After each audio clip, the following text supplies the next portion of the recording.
I'm Karen Igo. I'm the Health and Wellbeing Lead at Peterborough Environment City Trust. We're an independent charity that's based in Peterborough and works throughout the country.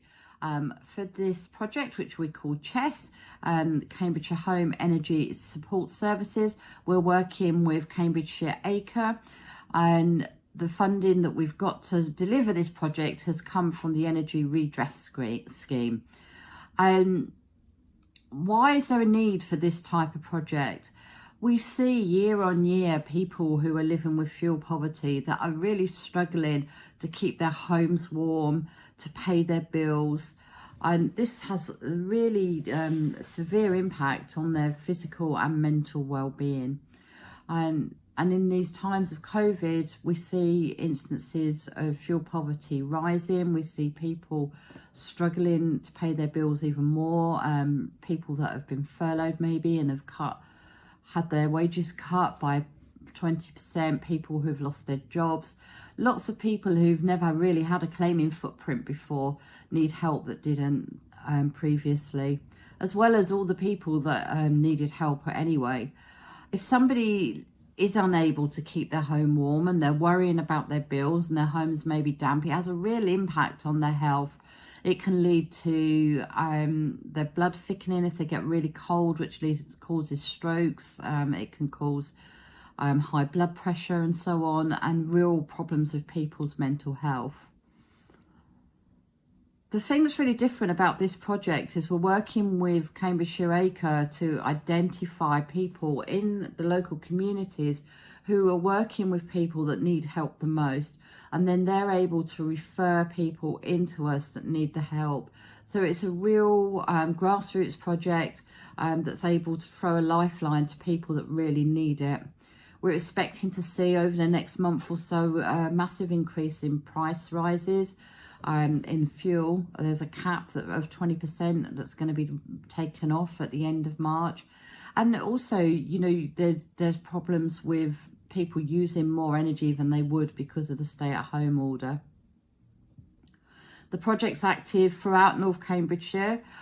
So if you know anyone to refer, or you'd like us to come along and give you some training and give you some more information about what you can do and more information about how you can help with fuel poverty, please do get in touch.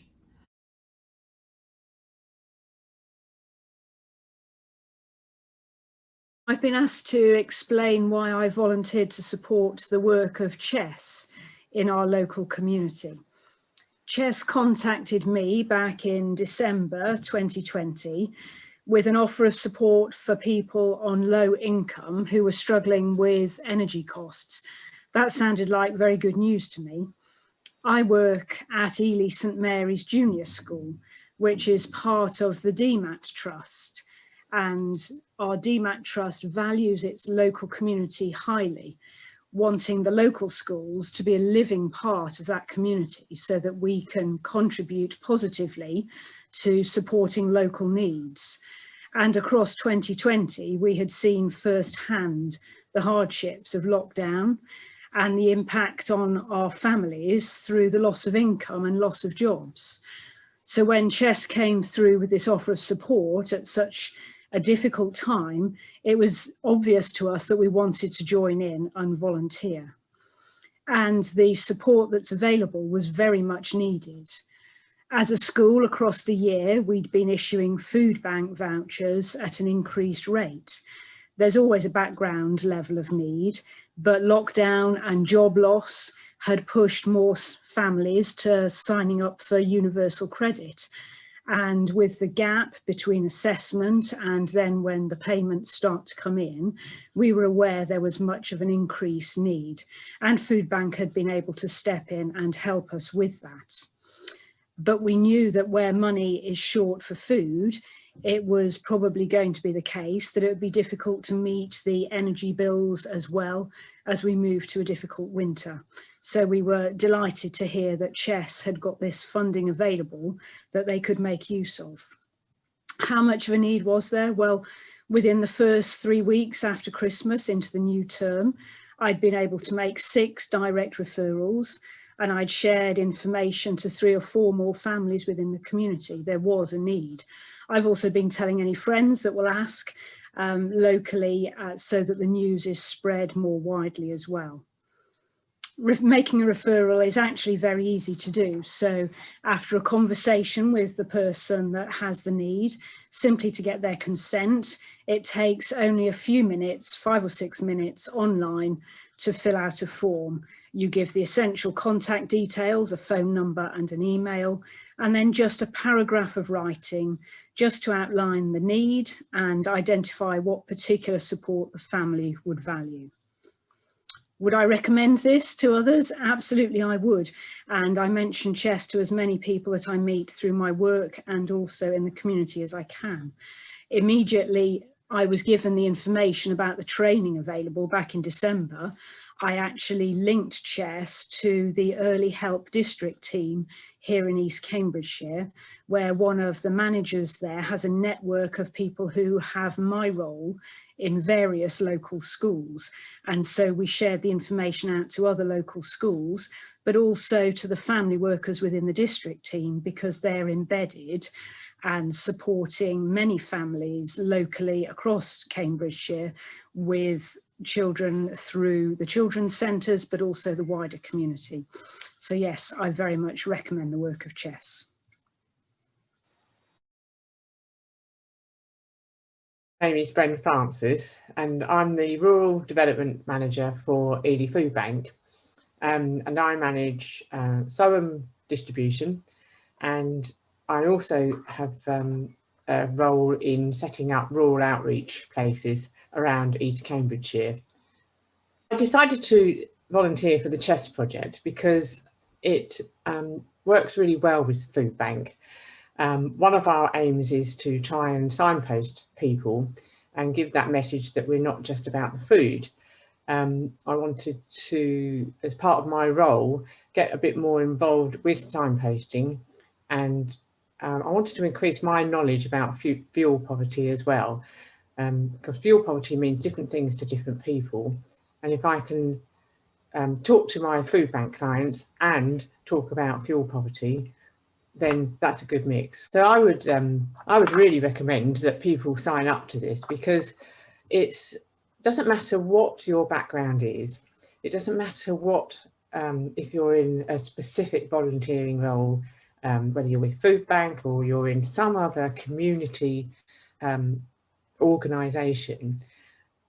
If you can pick up on the fact that somebody is struggling with their fuel, and they don't know how to handle it or who to speak to, and the thought of picking up the phone to speak to their supplier just adds a layer of stress.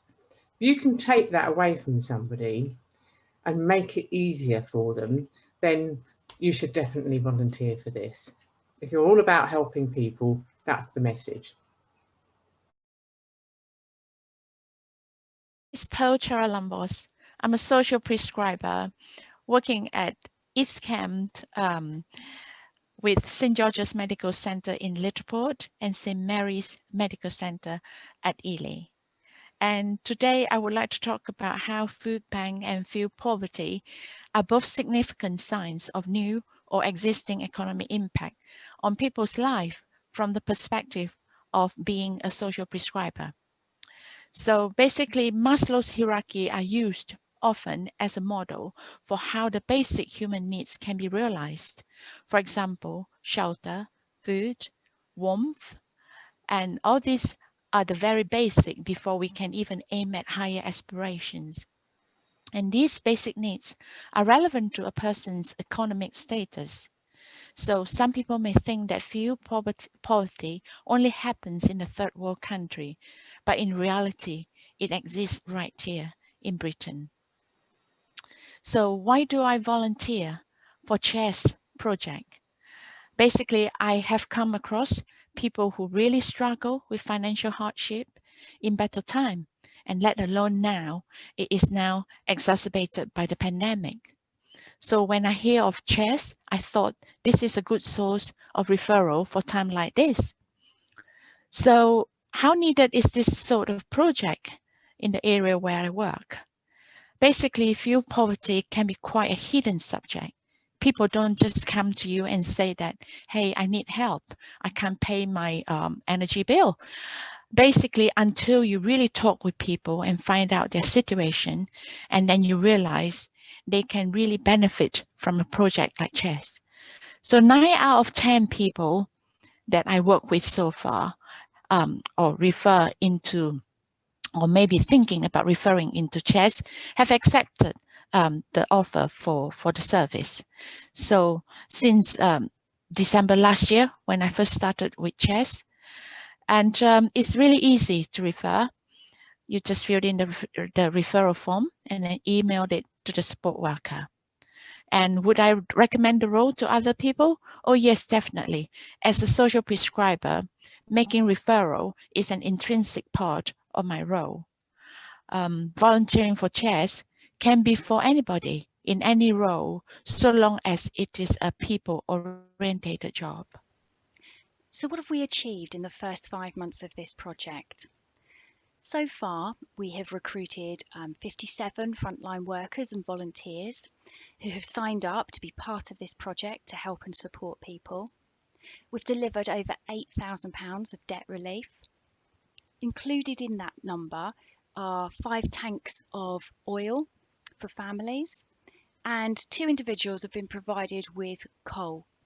It's really important that we've had the flexibility in this project to be able to provide the oil, the coal and the gas bottles that will help families. So many people across our county living in rural areas rely on these fuels in order to keep warm during the winter. But the majority of our support obviously has come through gas and electric debt.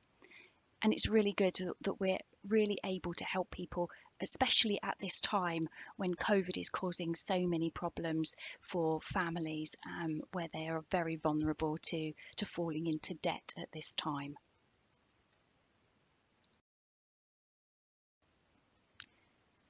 So let's have a look at how we supported Mrs. L in this case study. Mrs. L was referred to us by her social prescriber. She has been struggling for some time with large utility debt, along with other personal problems. Mrs. L has been overwhelmed dealing with her personal and financial issues recently and came to us at a crucial point. We have been able to help her with advice and support in keeping warm this winter. But also we've been able to support her by speaking to her utility company and helping her not only resolve her immediate debt issue, but also to help and support her in being able to manage her utility bills in the future. We've also put Mrs. L in touch with the CAB so she can seek further financial advice and support so she doesn't find herself in this position again.